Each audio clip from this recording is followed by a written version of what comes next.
حضرت سیدنا ابو بکر نفیع بن حارث ثقفی رضی اللہ تعالی عنہ سے روایت ہے کہ پیکر عظمت و شرافت محبوب رب العزت صلی اللہ علیہ وآلہ وسلم نے فرمایا، جب دو مسلمان تلواریں لیں ایک دوسرے پر حملہ آور ہوں تو قاتل و مقتول دونوں آگ میں ہیں۔ راوی فرماتے ہیں، میں نے عرض کی، یا رسول اللہ صلی اللہ علیہ وآلہ وسلم، قاتل تو واقعی اس کا حقدار ہے، مگر مقتول کا کیا قصور ہے؟ ارشاد فرمایا، وہ بھی تو اپنے مقابل کو قتل کرنا چاہتا تھا۔ حضرت سیدنا ملا علی قاری علیہ رحمۃ اللہ الباری مرقات شرح مشکات میں اس حدیث پاک کے تحت فرماتے ہیں، حرام فعل کا ارادہ کرنا ان افعال میں سے ہے جن پر مواخذہ ہے، اور یہ قاتل و مقتول دونوں کے جہنمی ہونے کا حکم اس وقت ہے جب دونوں ہی ایک دوسرے کے قتل کے ارادے سے حملہ آور ہوں۔ اگر ان میں سے ایک نے دفاع کا ارادہ کیا اور اس کی طرف سے پہل بھی نہ ہوئی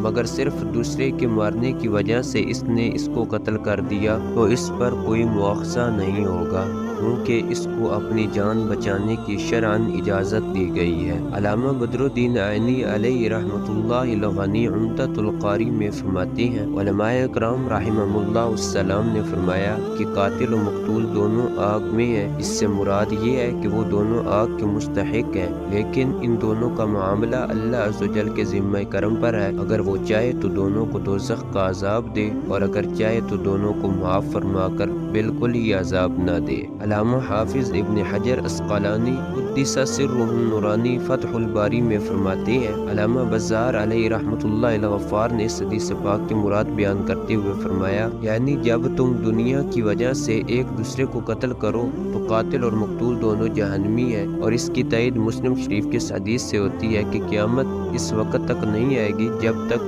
لوگوں پر ایسا زمانہ نہ آ جائے کہ قاتل کو معلوم نہ ہو کہ اس نے کیوں قتل کیا اور مقتول کو یہ معلوم نہ ہو کہ اسے کیوں قتل کیا گیا ہے۔ عرض کی گئی کہ ایسا کیسے ہوگا؟ فرمایا کہ بکثرت خون ریزی ہوگی اور قاتل و مقتول دونوں جہنمی ہوں گے۔ علامہ قرطبی علیہ رحمۃ اللہ القوی نے فرمایا، اس حدیث سے واضح ہو گیا کہ جو لڑائی جہالت کی بنا پر دنیاوی غرض کے لیے ہو یا نفسانی خواہش کی پیروی میں ہو تو قاتل و مقتول دونوں جہنمی ہیں۔